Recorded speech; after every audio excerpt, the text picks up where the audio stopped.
पिछले व्याख्यान में हमने पुराण शब्द का क्या अर्थ है, उसके क्या लक्षण हैं, कि पुराणों के जो मुख्य रूप से तो 5 लक्षण बताए गए हैं, लेकिन भागवत पुराण में जो 10 लक्षण बताए हैं उनके विषय में हमने सामान्य परिचय प्राप्त किया। आज हम पुराणों का किस प्रकार से वर्गीकरण किया गया है, कितने पुराण माने गए हैं और उन पुराणों के अंतर्गत किसका वर्णन विवेचन किया गया है, उनकी विषय वस्तु क्या है, इसके विषय में सामान्य अध्ययन करेंगे। कि पुराण जो है वो संस्कृत साहित्य के महत्वपूर्ण अंग माने जाते हैं और उपजीव्य रहे हैं। इनमें जो हमारी भारतीय संस्कृति है, वैदिक संस्कृति है, उसका और प्राचीन परंपराओं का रोचक वर्णन किया गया है। और जो पुराण है, उन पुराणों में जो पुराणों की संख्या का प्रश्न आता है, तो पुराणों की संख्या मुख्य रूप से जो है 18 बताई गई है। जो प्रसिद्ध पुराण है वो प्रसिद्ध 18 पुराण बताए गए हैं। इनमें ब्रह्मा, विष्णु तथा शिव जो देव हैं, उन देवों के अनुसार ही विषयों का विवेचन किया गया है। और जो पद्म पुराण है उसमें इन सभी को सत्व, रज और तम नामक 3 गुणों के आधार पर विभक्त किया गया है। विष्णु विषयक पुराण सात्विक हैं, ब्रह्म विषयक राजस तथा शिव विषयक जो पुराण है वो तामस बताए गए हैं। इन महापुरुषों के अतिरिक्त जो ब्रह्मा, विष्णु, शिव बताए गए हैं, कुछ उपपुराण भी हैं जिनमें गरुड़ आदि पुराणों का उल्लेख आता है। तो जहाँ तक पुराणों की संख्या के विषय में बात करें, तो पुराणों की संख्या जो है मुख्य रूप से 18 मानी गई है। और वो अष्टादश जो पुराण है वो क्रम से इस प्रकार हैं: ब्रह्म पुराण, पद्म, विष्णु, शिव, भागवत, नारद, मार्कंडेय, अग्नि, भविष्य, ब्रह्मवैवर्त, लिंग, वराह, स्कंद, वामन, कूर्म, मत्स्य, गरुड़ तथा ब्रह्मांड पुराण। इस प्रकार से ये 18 पुराण माने गए हैं। तो जो ब्रह्म पुराण है, इस ब्रह्म पुराण में 245 अध्याय हैं और 13,783 श्लोक हैं। यह पुराण भारतवर्ष जो है उसको देवभूमि या तीर्थ भूमि जो है उस भूमि के रूप में प्रस्तुत करता है। मध्य भारत का जो दंडकारण्य है उसका भी वर्णन जो है इस पुराण में विस्तृत रूप से किया गया है। इस पुराण में गोदावरी नदी का विस्तार से वर्णन है।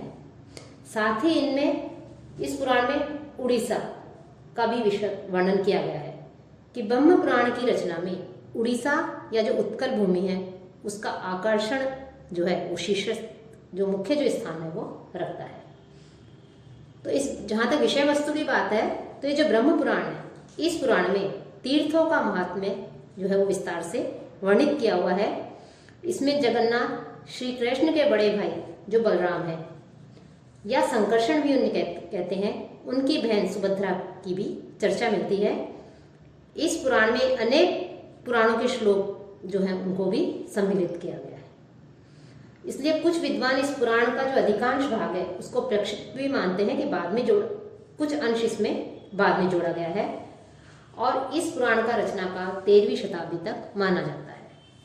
दूसरा जो पद्म पुराण है, इस पुराण में 6 अध्याय हैं और आदि भूमि, ब्रह्म, पाताल, सृष्टि और उत्तरखंड। इसमें श्लोकों की अधिकतम संख्या 25,000 मानी जाती है। पद्म पुराण में 12वीं शताब्दी के प्रथम चरण में होने वाले कुलोत्तुंग नामक जो राजा है उसकी कथा का भी उल्लेख मिलता है। विष्णु पुराण जो है, इस पुराण के जो वक्ता हैं वो वक्ता महर्षि पराशर हैं। इसमें लगभग 6,000 श्लोक हमें प्राप्त होते हैं। विष्णु पुराण में विष्णु के साथ साथ जो श्री कृष्ण है, उन श्री कृष्ण का भी विस्तार से वर्णन किया गया है। गोवर्धन पर्वत को जो श्री कृष्ण ने अपनी उंगली के ऊपर उठा लिया था, तो उस पर्वत को उठाए जाने का भी वर्णन हमें अतिशयोक्तिपूर्ण वर्णन इसमें हमें भी देखने को मिलता है। साथ ही जब श्री कृष्ण ने द्वारका की जो स्त्रियां थी, महिलाएं थी, उनको अर्जुन के संरक्षण में इंद्रप्रस्थ भेजना चाहा, तो मध्य देशीय भीलों ने अर्जुन को पराजित कर दिया। तो उस समय अर्जुन की मन स्थिति क्या थी? उसकी उस मनोदशा का, मन स्थिति का मनोवैज्ञानिक चित्रण जो है इसमें हमें देखने को मिलता है। साथ ही विभिन्न जो राजवंश हुए हैं, सूर्यवंश, चंद्रवंश आदि, इनका भी इसमें सुंदर विवेचन मिलता है। अगला है वायु पुराण। वायु पुराण में 112 अध्याय है और इसकी श्लोक संख्या 10,000 के आसपास है। इस पुराण का संबंध धार्मिक कृत्यों से अधिक जुड़ा हुआ प्रतीत होता है। यह पुराण ऐतिहासिक और धर्मशास्त्र दोनों से ही संभव है, दोनों से ही संपन्न माना जाता है।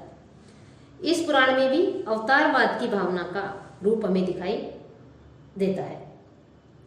भागवत पुराण के अंतर्गत श्रीमद् भागवत नामक एक महापुराण की चर्चा सब जगह होती है। यह महापुराण भागवत पुराण ही, जिसे हम श्रीमद् भागवत कहते हैं, वो महापुराण जो है वो भागवत पुराण ही है।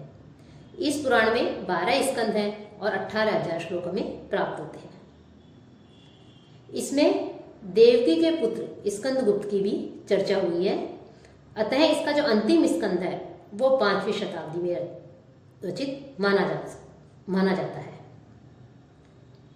कि जब श्री कृष्ण गोकुल से मथुरा के लिए प्रवासित हो गए तो उन्होंने कंस का संहार करके कंस के जो पिता थे उग्रसेन, उनको मथुरा का जो राज्य था उस राज्य के राज सिंहासन पर उनको जो है विराजित कराया, उनको आसीन कराया। और कंस के ससुर मगध नरेश जो जरासंध है, वो उस समय एक विशाल सेना लेकर के श्री कृष्ण जो है उनका वध करने का निश्चय करते हैं। और श्री कृष्ण और बलराम ने जरासंध को पहले कई बार वो पराजित कर चुके हैं। तो इसके पश्चात गोकुल में रहने वाले जो हैं श्री कृष्ण उनको पराजित कर देते हैं। और इसके साथ ही इस भागवत पुराण में गोकुल में रहने वाले जो नंद, यशोदा, गोप, गोपी जो हैं, जो कृष्ण के वियोग में अत्यधिक दुखी हैं क्योंकि कृष्ण उनको छोड़ करके मथुरा चले गए थे, तो उनको समझाने के लिए उद्धव जी को भेजते हैं। उद्धव जी ज्ञान मार्गी हैं, तो उन्होंने गोपियों को समझाने की बहुत कोशिश की, लेकिन गोपियाँ श्री कृष्ण ने जो संदेश भेजा था उसको जो है समझने में असमर्थ नहीं, उसको जो है वो अत्यधिक महत्व नहीं दिया उन्होंने। तब उद्धव और जो गोपियाँ हैं उनके बीच में जो वार्ता होती है उसमें एक भ्रमर को लाकर के खड़ा कर दिया। और उसी भ्रमर के आधार पर यह माना जाता है कि हिंदी कृष्ण भक्ति और जो शाखा है उस शाखा के सूरदास जैसे महाकवियों के काव्य में भ्रमरदूत की रचना का हमें जो है उसमें देखने को मिलती है। उन काव्यों में भ्रमरदूत की रचना का जो स्रोत है वो भागवत का भ्रमर प्रसंगी माना जाता है। साथ ही इस पुराण में राजवंशों के वर्णन के साथ साथ राजा परीक्षित की भी कथा का वर्णन है। नारद पुराण में 38 अध्याय है और 3600 श्लोक है। इस पुराण में विष्णु भक्त नारद के माध्यम से वैष्णवों के समस्त सिद्धांतों की चर्चा की गई है और इसमें बौद्ध धर्म की कटु आलोचना भी की गई है। मार्कंडेय पुराण में ऋषि मर्कंड के पुत्र मार्कंडेय की रोचक कथा का वर्णन इस पुराण में मिलता है। मार्कंडेय ऋषि ने भगवान विष्णु की जो लीला है उसकी महत्ता का जब उन्होंने अनुभव किया, कब अनुभव किया कि जब उनके सामने, उनके देखते देखते ही प्रलयकालीन दृश्य उनके सामने उपस्थित हो गया, तब उन्होंने विष्णु की लीला के महत्व को जाना। इस पुराण में देवी की जो महत्ता है उसका भी सुंदर वर्णन किया गया है। अग्नि पुराण में 15,000 श्लोकों की संख्या का अनुमान लगाया जाता है, कितने श्लोक इसमें हैं। इस पुराण का संबंध कुछ तत्वों से भी है जो कभी बंग देश में प्रचलित रहे। इसमें जो वैष्णवी पूजा है उसका सुंदर विधान हमें दिखाई देता है। साथ ही गो चिकित्सा, आयुर्वेद, वास्तुविद्या, धनुर्विद्या, रत्न विद्या जैसी विधाओं का भी सुंदर वर्णन हमें देखने को मिलता है। भविष्य पुराण में 4 पर्व हैं, ब्रह्म, मध्यम, प्रतिसर्ग और उत्तर। साथ ही श्लोकों की संख्या 14,000 तक मानी गई है। ब्रह्म वैवर्त पुराण में 18,000 श्लोक हैं। इस पुराण में भगवान के लोक को गोलोक कहा गया, का नाम दिया गया है। इस लोक की प्राप्ति परस्पर ब्रह्म की कृपा के समान ही है। लिंग पुराण जो है वो लिंग अनेकार्थी शब्द का वाचक है। लिंग पुराण में जो लिंग शब्द आया है ये अनेकार्थी उसका वाचक कहा जाता है। इसके प्रमुख अर्थ जो बताए हैं वो इस प्रकार है: लक्षण, चिन्ह, वेशभूषा, लपट तथा शिक्षा। जब कभी अग्नि प्रज्वलित होती है तो उसमें से अनेक चिंगारियां ऊपर उठती है, उन्हें ज्योतिर्लिंग ही कहा जाता है। निर्गुण ईश्वर को उपनिषदों में हिरण्यमय स्वरूप प्रदान किया गया है और उसी भगवान को ध्यान का आधार बनाने के लिए चिन्ह के रूप में परिकल्पित किया गया है। ईश्वर को शिव स्वरूप या कल्याणकारी भी यहाँ पर बताया गया है। इसलिए शिव या कल्याणकारी जो ईश्वर है, उस ईश्वर की लिंग पूजा का जो है प्रचलित हुई। लिंग पुराण में भगवान शंकर की शक्ति का अत्यंत सुंदर विधान हमें मिलता है। इसमें 11,000 श्लोक हैं और इसका रचनाकार अष्टम नवम शती माना जाता है। वाराह पुराण में 217 अध्याय और 9,654 श्लोक हैं। इसमें एक वाराह या सुकर के रूप में अवतीर्ण होकर के हिरण्यकश्यप का जो महाप्रतापी जो हिरण्याक्ष है, उसका संहार जो है इस अवतार के रूप में प्रकट होकर के ईश्वर ने किया था। साथ ही नचिकेता की कथा को भी विस्तृत रूप में यहाँ प्रस्तुत किया गया है। स्कंद पुराण को जहाँ आकार की दृष्टि तो सबसे विशालकाय बृहद आकार का पुराण माना जाता है, क्योंकि इसमें श्लोकों की संख्या 81,000 है। स्कंद शंकर के पुत्र का नाम है। राजा हिमालय है, उनकी पुत्री जो पार्वती है, उनका विवाह शंकर से हुआ था और पार्वती के गर्भ से उत्पन्न जो स्कंद हैं, उन्होंने देव सेना का सेनापति होने पर तारकासुर नामक राक्षस का वध किया था। साथ ही इस पुराण में स्कंद की प्रिय दासी महामाया का उल्लेख है और तीर्थों की महिमा का भी विस्तार पूर्वक विवेचन जो है हमें इसमें देखने को मिलता है। शिव की जो भक्ति है, उस भक्ति का सुंदर परिचय इस पुराण की महान उपलब्धि कहा जा सकता है। वामन पुराण में जो वामन शब्द है, वामन का अर्थ होता है बोना, छोटा। कहा जाता है कि ईश्वर ने एक बोने के रूप में, बोने जो तपस्वी हैं, उस तपस्वी के रूप में पाताल लोक का जो राजा बलि थे, उनसे 3 पग या 3 डग भूमि की याचना की थी। राजा बलि के गुरु शुक्राचार्य ने वामन के छल को समझ लिया और राजा बलि को दान देने से रोकना चाहा था, लेकिन बलि जो है वो दानवीर के रूप में प्रसिद्ध थे। तो दानवीर जो बलि थे, उन्होंने अपने राज्य को भी जो है उस दान के प्रसंग में अपने राज्य को भी खो दिया था। यह वामन पुराण का मूल विषय है। वामन पुराण में 95 अध्याय और 10,000 के करीब श्लोक है। कूर्म पुराण में 99 अध्याय हैं और 17,000 श्लोक है। कूर्म अर्थात कच्छप, कछुआ, ईश्वर के 10 अवतारों में एक जो है इसका एक कच्छप अवतार भी माना जाता है, उसका इसमें वर्णन है। इस पुराण में महेश्वर की शक्ति का विवेचन किया गया है। जो महेश्वर है, शिव है, उनकी शक्ति 4 प्रकार की बताई गई है: शांति, प्रतिष्ठा, विद्या और निवृत्ति।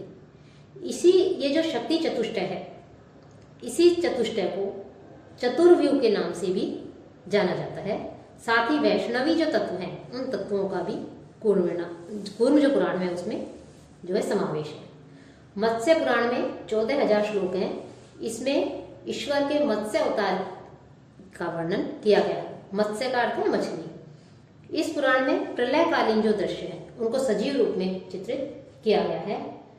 जहां वामन पुराण में तीर्थों की महिमा का जो भी वर्णन किया गया है, वो और नर्मदा नदी के जो है उससे प्रलय को भी प्रदर्शित किया गया है।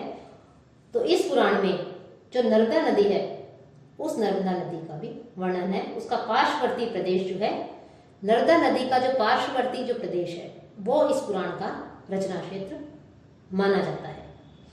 और इस पुराण का रचनाकार की जो मत्स्य पुराण है, इस मत्स्य पुराण का रचनाकाल जो है वो 200 से 400 के बीच माना जाता है।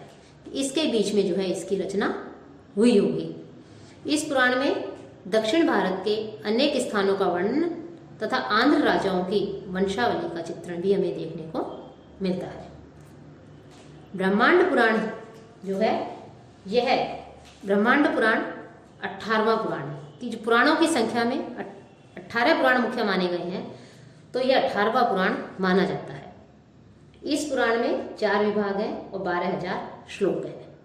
इसमें तीर्थों के महात्म्य और जो उपाख्यान है, उनको साथ प्रमुख रूप से अद्वैत बुद्धि एवं श्री राम की भक्ति की महत्ता को प्रस्तुत किया गया है। साथ ही ब्रह्मांड पुराण में जमदग्नि के जो पुत्र जो परशुराम हैं, उन परशुराम का जो प्रचंड जो तेज है, जो प्रताप है, उसका भी वर्णन है। साथ ही सूर्यवंश तथा चंद्रवंश के राजाओं की वंशावलियों का भी अत्यंत सुंदर वर्णन हमें देखने को मिलता है। और राजा सगर के वंशज जो भगीरथ हुए हैं, जो कि गंगा को इस पृथ्वी पर लाए थे, उनकी कथा का भी इसमें समावेश किया गया है। तो इस प्रकार से ये 18 पुराण माने गए हैं और इन 18 पुराणों में इन जो है उस समय की जो भारतीय सामाजिक, धार्मिक, राजनीतिक, आर्थिक स्थिति थी, उसका सुंदर चित्रण जो है इसमें हमें देखने को मिलता है। वस्तुतः पुराण भारतीय जो हमारा जीवन है, जो हमारी भारतीय संस्कृति है, उस संस्कृति का प्राण है। और पुराणों के अंदर ही हमारी प्राचीन सांस्कृतिक जो परंपराएं हैं, वो परंपराएं सुरक्षित हैं। धार्मिक दृष्टि से जो पुराण है, उन पुराणों में वेद विहित जो धर्म है, वो धर्म को उसमें वर्णन होने के कारण, पुराण वेद विहित हिंदू धर्म से संबंधित होने के कारण हिंदू धर्म में तो पुराणों का अत्यधिक महत्व हमें देखने को मिलता है।